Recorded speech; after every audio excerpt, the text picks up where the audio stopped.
Hey, this is Candace Cordelia, and if I love wrestling and you love wrestling, then we love wrestling. You're not here, you missing out. Is this show? Welcome to the We Love Wrestling spot. My name is Nicole and Tré D. Today, we got Nicole from Down for the Count with us. We got someone, if you watching wrestlers out here, up and coming wrestlers in all different companies, if you go on this website, this YouTube page, PWI, she is one of the most viewed interviewers that they have on their page. We have Mrs. Candace Cordelia with us. How are you doing? Hi, I'm doing well. Now that I have air conditioning, I am fantastic. How are y'all? we good. What are you? Yeah, I understand that pain. What are you? No air conditioning. What's going on? The struggle is real. It's hot. we're in those dog days of summer, so it's like I'm right outside of Philadelphia, and it's just not letting up. So I'm just like, look, I don't want to melt in the heat. Let's get it cracking with the air. I can feel that. It's hot out here. We're going to talk about some hot topics also. But Candace, the first question I always ask is, why do you love wrestling, or what started your love for wrestling? That's a great question. So my background isn't quite as traditional as many other interviewers and fans and the like. I did not grow up watching wrestling on a weekly basis. It just wasn't, it was there. I knew it existed, but it wasn't like a mainstay in my household. So I honestly did not come into really getting into wrestling until about 2015, which sounds, to me, it sounds ages ago, but it really isn't that far away. And it all started with, I had moved to New York around that time, and I was working in Times Square, in the Times Square area. And one of the places that I was working at, which I was doing hosting, I was doing like on-screen hosting for this company, nothing to do with wrestling. It was more like business entertainment type news. And, one of my colleagues there was heavily into wrestling. And I really enjoy seeing people just being passionate about things, no matter what it is. I get passionate. It's like osmosis. If you're passionate about something, I want to know more about your passion. So of all the things, he's like into wrestling, and I'm thinking, what is happening? Because I didn't even know it was still around. I did not know WWE was still on television. I was extremely clueless. Yes, I'm being very oh my gosh. Because I was so far removed from it. My interest, I was just far removed from what was happening, and I didn't have any friends that were into it. So I really was just not of what was going on at the time. So from then on, I was like, what's happening? Who's on WWE now? Like, what's going on? And from then on, he was just basically giving me a rundown of like, what was happening with the divisions. And at the time it was like Charlotte versus Sasha. It was like the big feud. So it was like Charlotte, Sasha, the 4 horsewoman, Paige. Everything was just going on down there. And I mean, growing up, I still saw certain matches. And as a kid, women were just not at the forefront. They just weren't at the time. So I was extremely, extremely intrigued by the fact that there were more women wrestling. And also at the time, I was coming into getting to know about Total Divas, which I grew up watching E!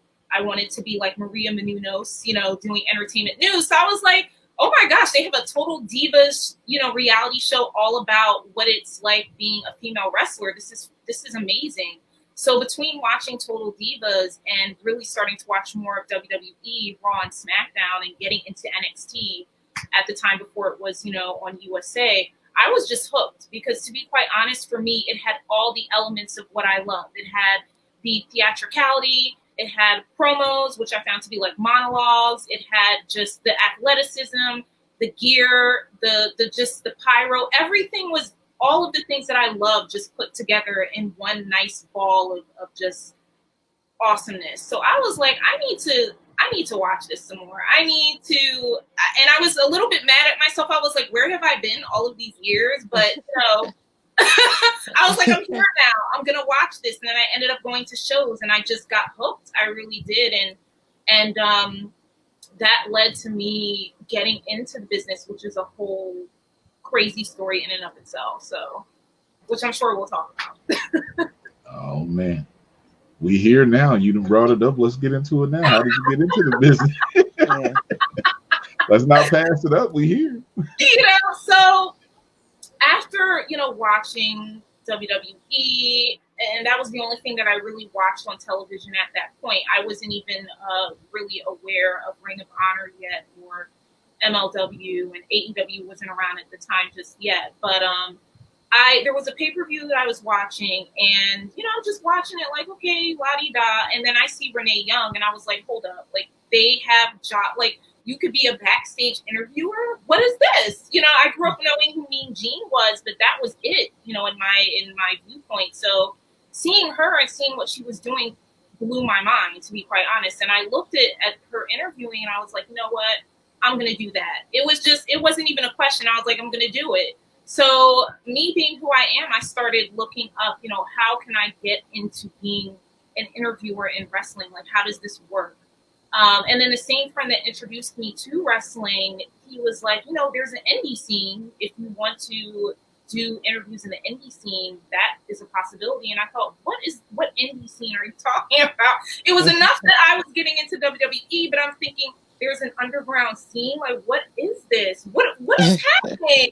And then it was like I went further deep into the rabbit hole of wrestling in the independent circuit. So at the time I was living in New Jersey. I was still working in New York. And then I was introduced to, a few promotions in the Jersey area. But I started doing my own research, and it really just happened by destiny. I didn't know where to look. I didn't know what was happening in New York, New Jersey. I had no idea of what the independent circuit was all about.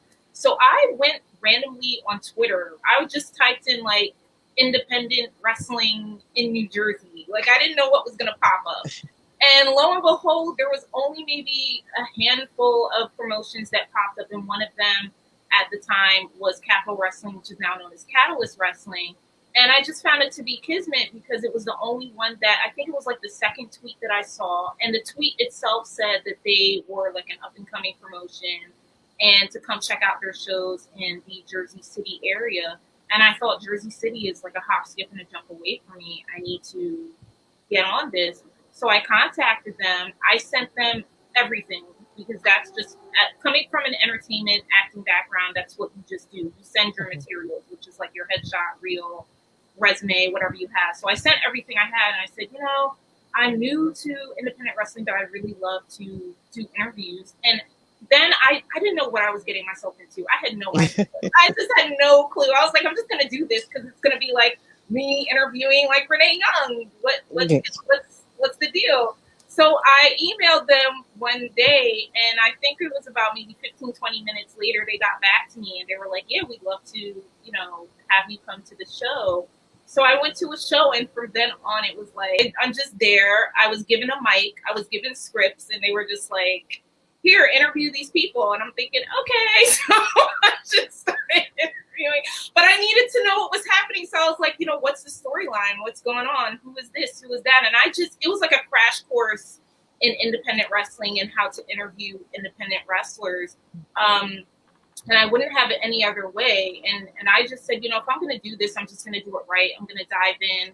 And I kept coming back. I just kept coming to more and more shows every month and growing more and more and doing more research. And from there, it was just like I stuck with that promotion for a while, and then I just branched out. And it was overwhelming at first. It really was, because I had no idea what was happening. It wasn't anything that I had any experience doing before, at least in wrestling, because my background was acting and hosting and entertainment and even a little business news. But I was once again hooked. I was like, I'm going to do this, because it's just something about being around, or rather in that environment, that was so electric to me that just, I really loved everything about it. And I was like, all right, I'm doing this. That's just it.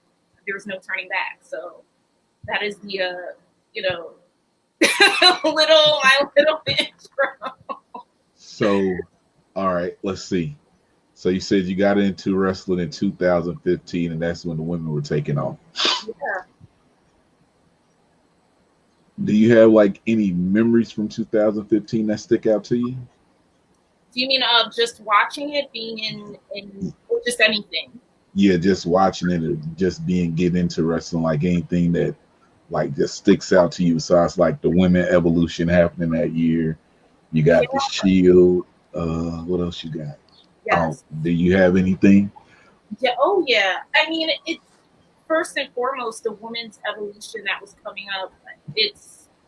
I just really hadn't seen anything like it because I didn't have that experience in wrestling to begin with, just knowing the players and knowing what was happening.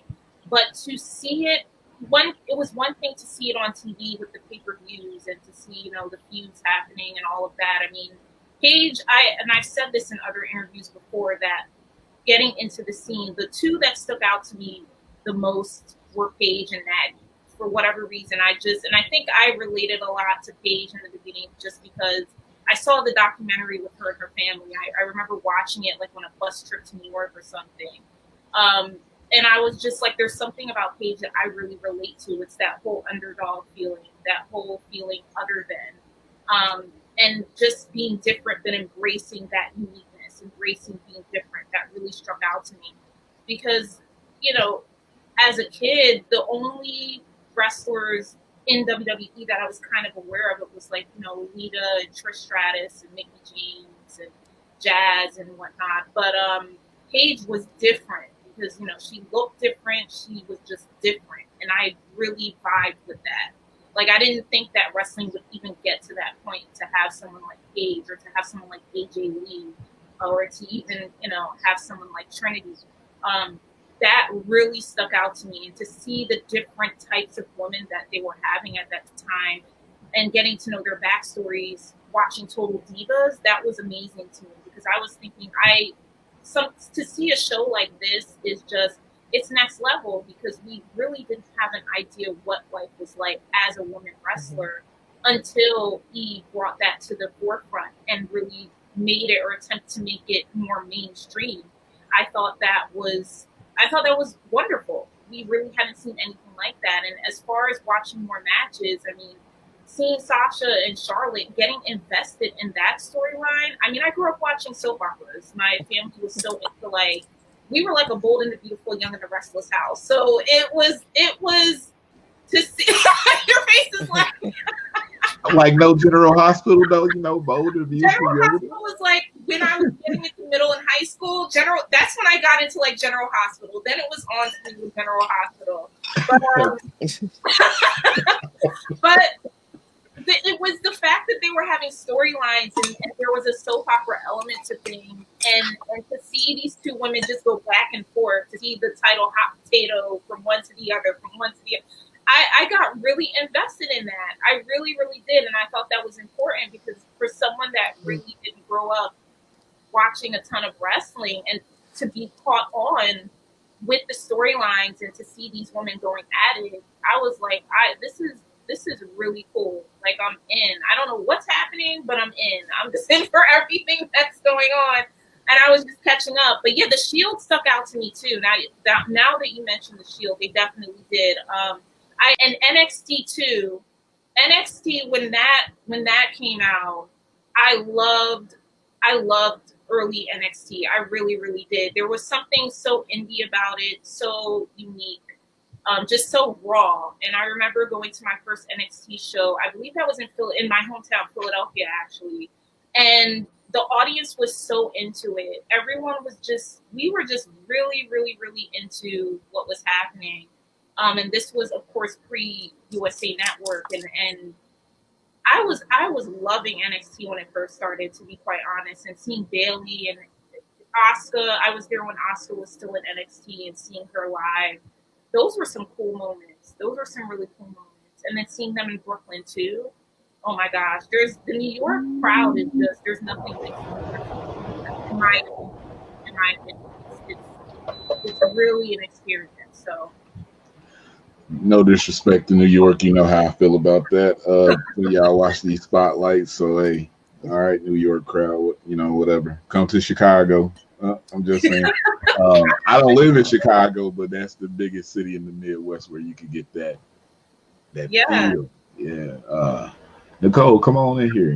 I got some questions building up for later, but come on in here, Nicole. Okay, sorry. I always feel a certain type of way about Chicago because I don't want to hear CM Punk chants Oh, for the entire time I'm there. what's wrong with Chicago? She don't want to hear the CM Punk chants. Oh, wow. Yeah. I do not mess with Phil, but that is another topic on another Woo! day.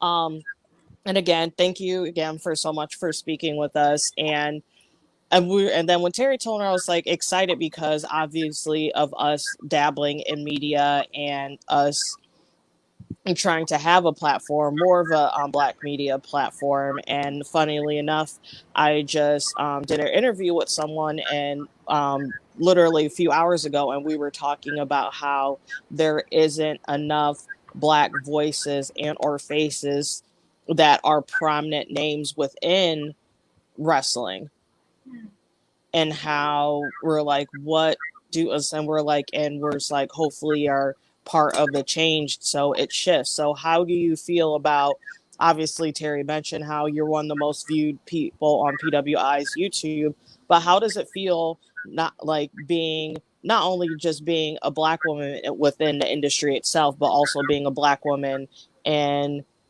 the wrestling industry? Like, how has that been, and how have you been able to navigate any hurdles, if you've have had any so far during this? Mm, that's a good question. I mean, I've always found myself in industries where I was one of few or the only one, whether being black or being a female. It's My background is, besides acting, which is a whole other game.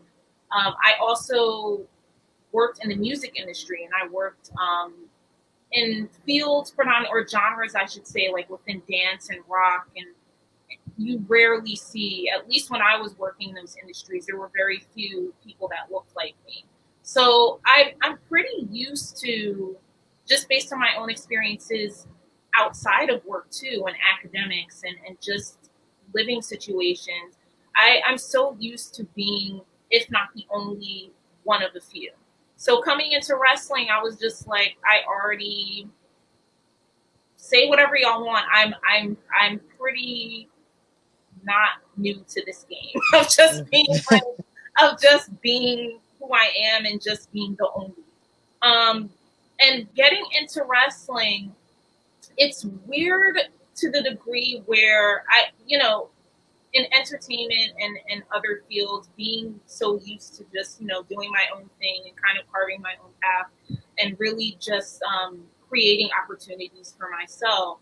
Having that experience doing that, and then using those experiences and that legwork into wrestling, um, it wasn't, I don't want to say it was difficult, but there were definitely times where I just like internally laughed at some of the things that I would hear, that I was just like, this is ridiculous. It's like, we're still doing this. And I know, I've talked to others about the history of wrestling, and as Black people, where we've stood in wrestling since the incarnation of what it is. And there's still a long road ahead of us. But working in this field, I relish being the other, to be quite honest. Some people might, really bemoan it and say, oh my gosh, here we go, another obstacle. I'm pretty much like, throw it at me, because I haven't heard it before and I've seen it all. Like, and with wrestling, it's just like, whatever you have for me, just give it to me. Because at the end of the day, I see the bigger picture. It's not really about me, and it's not just about me. It's like, what legacy am I going to leave for someone else who looks like me, that wants to get into this industry? I want to be able to show them that you can do it. Like, you can do it. It really boils down to, your confidence and knowing that you can do it. And really also just being aware of the fact that, yes, there are going to be people that hate on you just because of what you look like. It has nothing to do with your aptitude or your abilities or your education. They're just going to look at you and say, okay, no. They're going to give you a no, or a no right now based on what you look like, but you can't let that determine your worth. You have to still keep going, and you have to really have the fortitude to make your own opportunities. like you really have to see what niches and what opportunities are there for you and grab it. There's been many times, especially in this industry, that I've I've had some forms of doubt and some forms of like, okay, how am I going to navigate this? But a number of opportunities that I've been afforded, I literally just asked. I just asked. I just hit people up and I just said, I see that you have a lack of this. How can I fill this position, or how can I do this, or how can I do that? And people will be surprised. Sometimes that's all it takes to, get to that point. It might not work all of the times, but it might work. And sometimes it doesn't hurt to really ask. And that's really, I'm pretty much like, if there's one thing about me, it's like I have no shame in asking. Like I have no shame in asking for things. I've had too much experience asking for things. I remember, in school getting internships. I would just hit people up. I would just call like recording studios. I would just call places. I didn't care where it was, and I would just say, "Yeah, my name is so and so. I go to this school. Here's my resume. Who can I send it to?" I have no problem emailing, no problem calling people, no problem DMing. I'm just a huge believer in making opportunities and forging your own path, because sometimes that path is not going to be laid out for you. So you really have to make those opportunities for yourself. And I think that's even more important in wrestling, because there may be some doors that you feel are super shut and super closed, but it's literally getting through the window. If you can't get through the door, get through the window, get through the basement, get through a little hole that you think you can fit in, and show people what you can do and show your worth. And if they say no, then keep it moving. Just keep it moving. So I believe in all of that. That's my opinion. I absolutely love all of that, actually. And just again, for hearing that from someone who's already in it, and then as I want to eventually break into it, it's encouraging. But speaking of carving your own way and make your own path, you talked briefly about Renee Young, and that is someone who literally changed. And I think, and I've said this before, I don't think we give Renee enough of her flowers right now for what she has done for and been able to carve through for women within wrestling media. So do you, obviously, like you've been doing like the interview, do you see yourself maybe doing commentary or dabbling in that maybe? Or how do you feel about that? Or is that something you're like, I don't know about all that? Yes, because within sports in general, overall, commentary growing up was extremely intimidating. And I've talked to other broadcasters about this, because, one, not just in wrestling, but like I said, in sports overall, we're seeing more women commentators now than ever before, which I think is fantastic.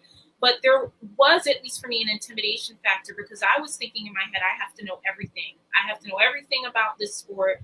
I mean, you do have to be knowledgeable to a certain degree, but even if it had to do with, say, basketball or football, I was thinking, I don't know if I can do this. I don't know if I could be that person. I'm not sure, how much I have to learn. And I'm all good with learning. I'm all good with learning as I go. But for some reason, commentating intimidated me. It wasn't until wrestling and getting into it that now I'm getting more comfortable with the idea of commentating. And I think it's because I find myself listening when I'm watching matches.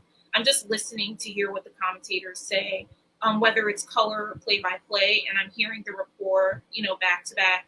Like yesterday, I was listening to, I was watching All Elite Wrestling Dark Elevation, and I was listening to Eddie Kingston, and he was doing his commentary back to back with Paul White, and I was like, oh, I love this, because it's just flowing, but it's not like, I'm not sitting here listening to Eddie Kingston. He's not going off like all the different moves and all of this stuff. It's just he's being himself.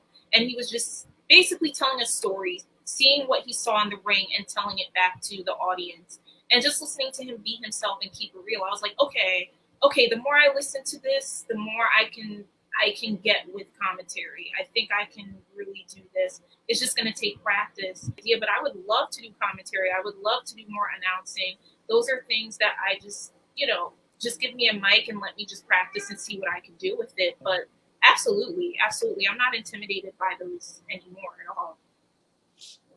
which is funny because and I feel like that's also like, because I've been interested in commentary, I think, and it's one of those things like, I don't know all these moves off the top of my head, and I've been watching wrestling since I was like a kid. I was like, I would just be having a I'm like, this is just what I see and what's going on.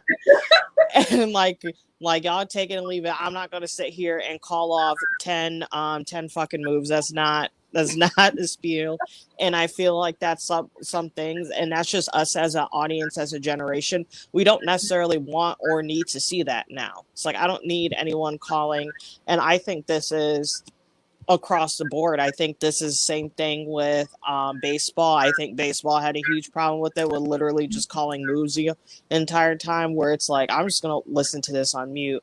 Basketball's always been pretty decent, but I think baseball is like another one of those things that it's just been like, oof.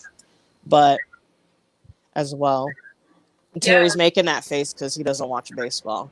I didn't say nothing. I didn't say nothing at all. But out of all the interviews that you've done so far, and all of the people that you talked to, either in front of the camera or behind the camera within the industry, what's one person that you were like in your head, like, I can't believe I'm actually talking to this person, or this is just like, what is my life right now? Like, what is this? Wow, I haven't gotten that question before. That's a rad question. Jeez, there's so many. I mean, I'm grateful for every person I've interviewed. The first that popped in my head was Jazz. I mean, that was interviewing Jazz.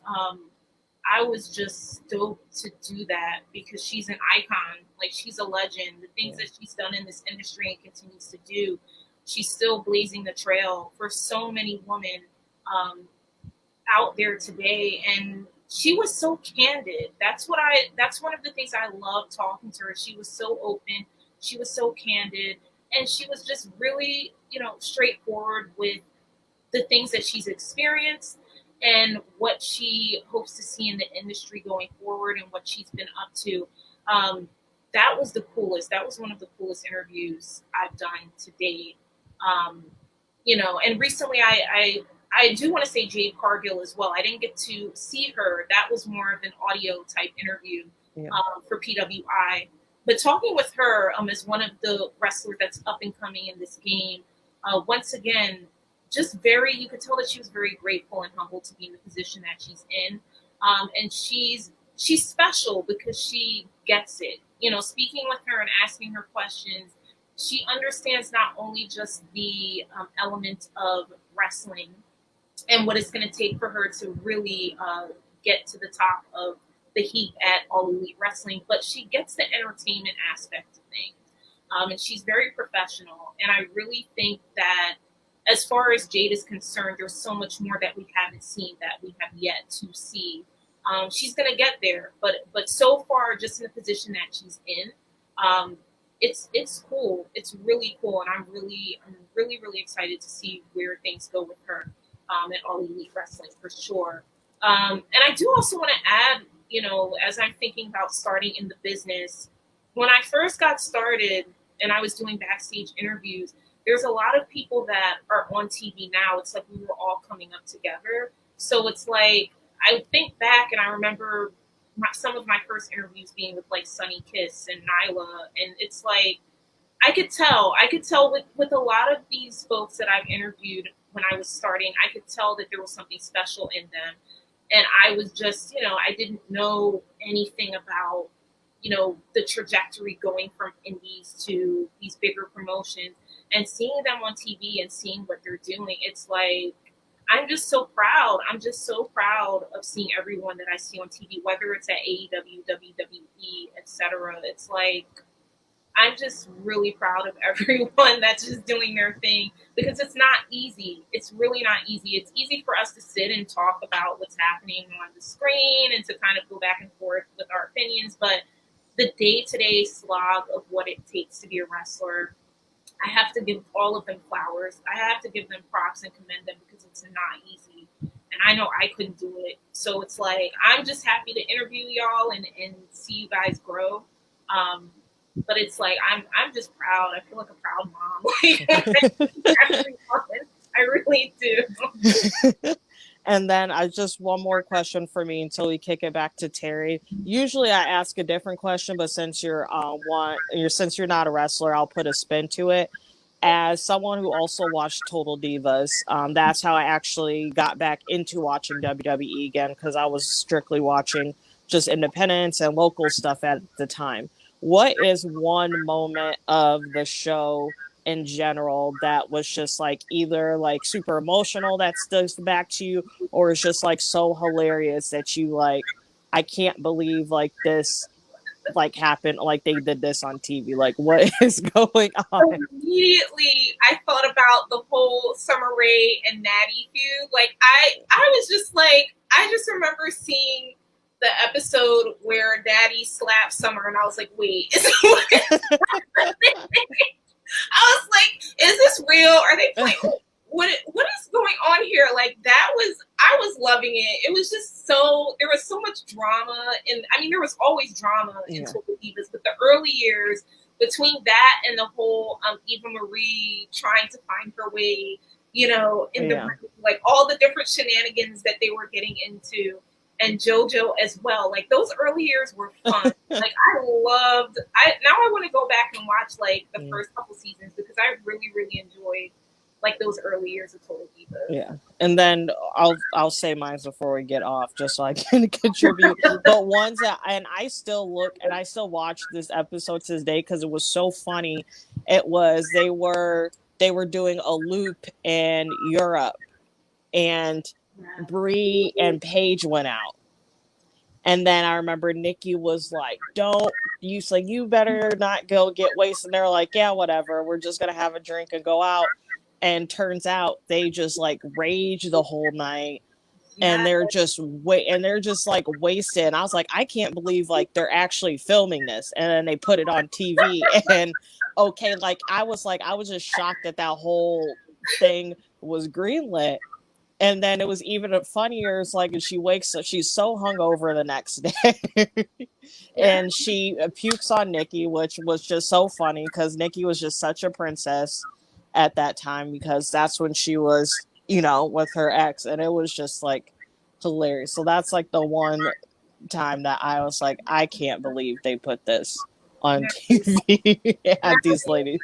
And that actually reminds me also of the whole Lana. I think this was later on in the series. They went. I can't remember if they went to I think it was Mexico. There was somewhere that they went, and Lana was having it in with Natty. I don't even remember how that feud started, but that whole thing was wild to me. I was like, why is everyone picking on Lana? Like, what happened? I love Lana, so I'm just like, what is going on here? They were so mean to her, just like they were so mean to Mandy. Yeah, exactly. She's like 12. I was like, she's literally she's been in this. I was like, she's been in a company for like 30 minutes. Like, be nice to her. But again, thank you so much for talking with us, and then I'm gonna put it back over to Terry. Absolutely. Yeah, favorite Total Diva moment. I don't want to feel left out. I don't know. I know Lana and Naya had like a feud, I think, too, didn't they? Yeah, I remember. They did for like a couple episodes. Yeah, I remember a little bit of that. Yeah. Yeah. Oh, shout out Daniel Bryan and Jimmy Uso. I saw y'all on there too. Okay. Yeah. Let me stop. So, Candace, let's say. Okay, this is 2016, 2021. We're in the spot that you in. We do spotlights. I tell people I'm not trying to be in the media. I just love wrestling. LUB. I got thrown into this. So would you have like advice for somebody, say, trying to get into being in a spot like you're in, even though you're still trying to get in the business, but you're doing interviews with wrestlers, any advice or anything for them? Absolutely. See, coming from my perspective, I feel as though the first thing that I would tell someone is to use the skill sets that you have to your advantage, even if you don't have like a background in wrestling, I don't think that or if that's not your primary background, I don't think that would be a hindrance to you.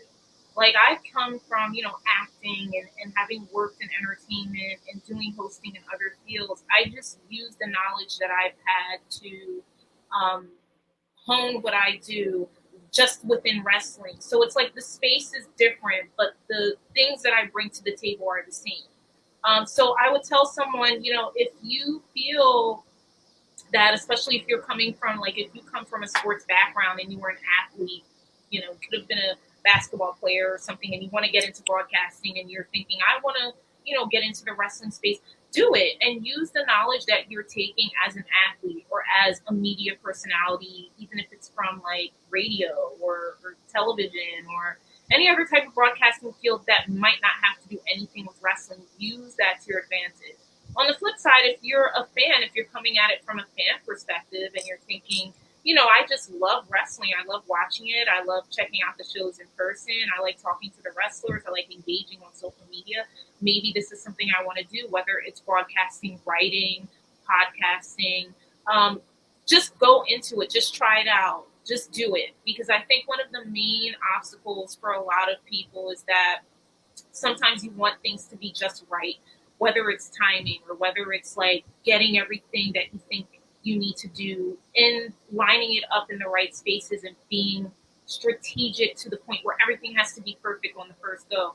That's just impossible. There's no perfect on the first go. If you want to start a podcast, literally like what you're doing with StreamYard, start your first episode on StreamYard, go on YouTube, find an outlet and just have at it. Do your first, like, even if you don't have anyone lined up to interview, just do, like, say you just watched SmackDown or you just watched an episode of Ring of Honor. Talk about what you watched. You can come at it from that perspective and do like an opinion piece and just, just do it little by bit, whether it's an episode or two each week until you feel more comfortable. And then what I've noticed is that the more you do and the more you persist, people catch on and people, they start to find you. And I think that's something that I definitely, I'm about 4 years in this business, and I was thinking, there was a point when I was just like, okay, what's happening next? Because I like, to have all my ducks in a row to a certain degree. But I've noticed that the more you do it, the more you just carve your own path and the more persistent you are, because I think persistence is a huge factor, the more people are going to know how serious you are about what you're doing. Because granted, there are a lot of people who want to be in the wrestling business doing many different things. So you're going to be faced with people who are going to say, oh, okay, you want to do this? All right, let's see what you can do. They might not believe you just because they've seen it all. So don't take that as an affront to what you have to offer. Just literally do it.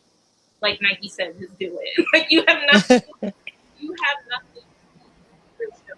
Just do it. Yes. Yeah. Yeah. And whatever you think is failure, like there's no, I said this in a recent interview I just did too, like there's no, whatever you think is failure, like you can fail up. Don't be afraid to fail. There's nothing to be afraid of, to be quite honest. Everyone fails, and there's so many different degrees of what quote unquote failure is. You have to embrace it. You really do. Because like I said, nothing's going to be perfect. You just have to keep grinding until you get to where you absolutely want to be, or until you get to the spot where you're like, okay, this is it for me. This is enough. I'm at my dream spot, and this is what I want to do. But you just have to be persistent and ask a ton of questions. Don't be afraid to ask questions. I think that can't be said enough, because some people hate asking questions and hate asking for help and hate, they hate trying to feel like they're badgering someone. But don't feel that way. Ask for help, because you never know who has the key or the answers to what you're asking. And I found that out very recently too. There are some people that I've just asked questions and they've helped me out more than they've known just by me asking that one question. So do that. Just do that. Do not be afraid. You have to have courage. You really do. Hey. So usually, I'm going to ask you what I ask everybody before we go into our last segment. Then I'm going to throw one on there because of what you said. So usually I come in a little bit. I look at the camera to look at you, and I say, The Rock or Stone Cold? Oh, Oh, why would you hit me with such a I have to choose between The Rock or Stone Cold. I mean, that's the normal question I ask. The Rock or Stone Cold? Like, everybody gets that question. Oh, It's no right or wrong answer, but we just look at you by how you pick. Yeah. that's such an unfair question because both of them are just I know. legends. I Just got mean, how do I? just You got to pick know, one. I'm gonna go with The Rock Mm. for a number of reasons. That is no knock on Stone Cold Steve Austin at all. If you're listening to this, Stone Cold, I love you. You Oh, are just an icon, a legend, a gentleman. Just there's so many things. The Rock for me, he stands out. Going back to like my childhood and everything, but I do have vivid memories of certain people in my life who were very passionate about it. It seemed to just come in waves, like it would just come and go. And there was one particular person in my class. He was a huge wrestling fan. If there's one thing that I remember about this dude is that he was a massive wrestling fan. And his favorite wrestler was The Rock, like, or one of. I remember he would come in and do, he would talk about what happened, on the show the other night, and he would talk about The Rock incessantly. And I yeah. was just like, what is happening? Like, you're very into wrestling. I love, like I Mm. said before, I love when people are passionate about things. I get passionate because I want to know more about why you're passionate about your particular, niche, your particular thing that you love. And he was just super into wrestling. And you couldn't deny The Rock's popularity at that time. Like, he was just,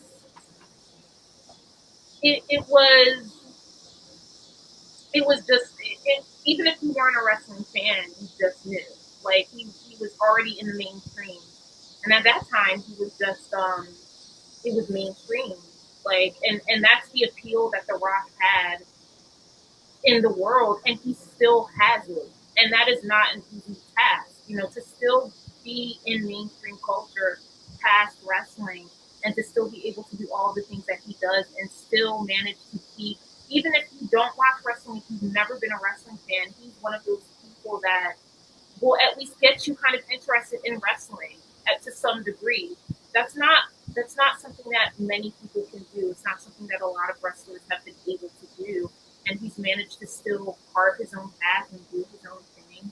And I mean, it's to this day, I'm just like, who could dislike The Rock? Like, who he's so likable too? Like, how would you ever hate on The Rock? Like, I've never met one person who's like, I hate The Rock. Because, like, why do you hate The Rock? What is there to hate? So, to me, it's that likability factor. It's that marketability factor. It's what the career that he's been able to carve in wrestling and the legacy that he has. His whole family, like his whole wrestling family. It's just that whole legacy is so cool to look into, and it's still a mainstay to this day. And I'm down for The Rock. Like I said, nothing against Stone Cold, but The Rock is like that's. He's in his own lane. He's really in his own lane. That's all. That's all we needed. Let's leave it there, people. She's down with The Rock. Yes, sir. Now I want to know who said it. Nah, there's no right or wrong answer. You know what I'm saying? But because how we started this off, you came in 2015. You remember how the title was going back and forth between Charlotte and Sasha. Charlotte and Sasha. I got to come into the camera and ask you on this one then. Charlotte or Sasha? Oh wow! You know what? I'm going with Sasha. I'm so sorry, Charlotte. Once again, I love you, Charlotte. You got the reason. My reasoning is this when it comes to Sasha. I'm a And Sasha once stand though. again, not a knock to Charlotte at all because what Charlotte has done in this field, I mean, the way that she's been able to bust out of her, and I don't even know if she was ever in her dad's shadow to begin with. She's carved her own path. She's carved her own lane. She's talked in other interviews about being such a neophyte in what she's been doing and just if you look at where she came from to now, it's astounding, the growth of Charlotte. But having said that, Sasha, being a woman of color in this industry, and what Sasha has been able to do at such a young age, um, it's like you can't deny that kind of star power that she has. You really can't. And in past years, the things that she's talked about, the struggles that she's had to deal with, and having to take a break and step back from the industry and deal with a whole bunch of different things, and to come back and still just be who she is. Um, the way that she interacts with her fans on social media and everything, and you could tell that she's just grateful to be in the position that she's into. Um, that goes without saying, And I remember the hot potato. It's funny because I remember when I was first really heavily watching WWE, I wasn't a Sasha fan to begin with. I wasn't. I think it was because she played her role so well. She was like that person that you just, for some that you, I just saw her as the heel, and then it was babyface, and then it was like everything just changed for me. There was a moment where I was just like, I really like Sasha now. Like, I really, really like Sasha. I'm cool with Sasha. And I think reading more about her background, growing up in Boston and everything like that, endeared herself to me. So I'm gonna go with Sasha on this one. Sorry to you, Charlotte. I am also a Charlotte fan, though. I am. Hey, it's all good. We love it. So we got, she picked The Rock and Sasha. Candace, you good in my book over here. You know what I'm saying? I don't know what other people gonna say about you, but I love everything you're doing. I love what you're picking out here. We've just been talking. We've just been talking, but we come on this last spot. I usually say, Nicole, you got anything to ask for do the last thing? No, that's it. Just again, thank you so much for taking the time for speaking with us. And obviously, like, I think myself and Terry, and I'm not afraid to speak for him because I do sometimes. I feel like that we did learn a lot from you about what it takes to, break in a business, and then what your journey is so far. But again, thank you for coming on here, and then also sharing your knowledge and your experience so far within the game. Oh, thank you guys for having me. I'm so used to being on the other side, like what your side doing the interviewing, that it's like whatever I'm asked to do an interview, I'm taking it back. Like, that's cool. I'm very grateful and humbled to be in this position. So thank you guys so much, and keep doing what you're doing. Candace. Before we close out, we do this one last thing that we like to call the put yourself over moment. That's basically where you tell our viewers your social media, anything you got coming up, ways they can find you if you sell anything, ways they can support you. We just want you to put yourself over. Oh, thank you so much. Once again, thank you, Nicole and Tré, for having me on the show. I really appreciate this, and I'm here to support anyone in this space. I know how hard it is, so thank you both very, very much for having me. Yes, you can find me on predominantly Twitter and Instagram, both at Candace Cordelia. Candace is Candace, Cordelia, Cordelia. That's at Candace Cordelia on both Twitter and on Insta. You can also find me on Facebook, but to be quite honest, I'm here and there on it. If you want to add me, it should also be under Candace Cordelia. You should be able to see me on there. There's a lot happening. There's some stuff that is percolating, and I can't quite talk about it just yet. But truth be told, within the next 6 months, there's going to be a lot of really big, major stuff still that you'll see me bust out into the scene with, both in wrestling and outside of wrestling. So stay tuned for that. I am still with Pro Wrestling Illustrated. If you have not picked up the October issue of Pro Wrestling Illustrated, that has the first article that I've done for PWI, in which there's a feature all about Jade Cargill. Definitely pick that up. You can get it either on newsstands or digitally. Also, one of my latest interviews for PWI YouTube is with the one and only Chelsea Green. So if you've been following up with Ring of Honor and also with Impact, you'll know that Chelsea is doing some big things since she's been released from WWE. So check out that interview on our YouTube channel right now at Pro Wrestling Illustrated. And then there's also more interviews coming up within several weeks, I have some really, really great ones that I am super excited for y'all to look at. I'm not gonna Nicole, we don't usually do this, but y'all put your platform over. You've been joining for like over a year. I mean, go ahead and put yourself over. I mean, You can follow our podcast on Twitter, down for number 4, the count 19. Or you can follow us on Instagram. That's when we post most of our news and things that we have going on. And that's D4TC _ podcast. You can also follow me on my personal Twitter is Nicole Maria 89 or _89. There's an underscore somewhere in there. And you can follow me on Instagram, and I won't give out my Instagram, but if you find it, you can follow me. And that's it. hey, that's I hilarious. just don't like saying my handle, so. Oh, okay. That's hilarious. I don't put myself over. Y'all on the page, y'all know everything here. Yeah. Candace, listen now. I'll be on Twitter, right? I don't watch too many tweets or nothing and watch what people posting up because Twitter is whatever. But Candace will come and boop, check this interview I just did with this person. I'll be like, jeez. Okay, Candace. Hey, I just talked to this person. Check this out. I'll be like, jeez. You know, after the first 3 drops, I was like, let me check out what she's doing. And, you know, it just keeps going. And, you know, I'm just happy we were able to do this. You know, I reach out to people. I make 95% of my shots. She's here. So we'll see what happens. Yes. So, again, thank you for joining us, Nicole. Thank you for giving out your time. Like I always say, if I love wrestling and you love wrestling, then we love wrestling. It's too sweet. Woo. For the person.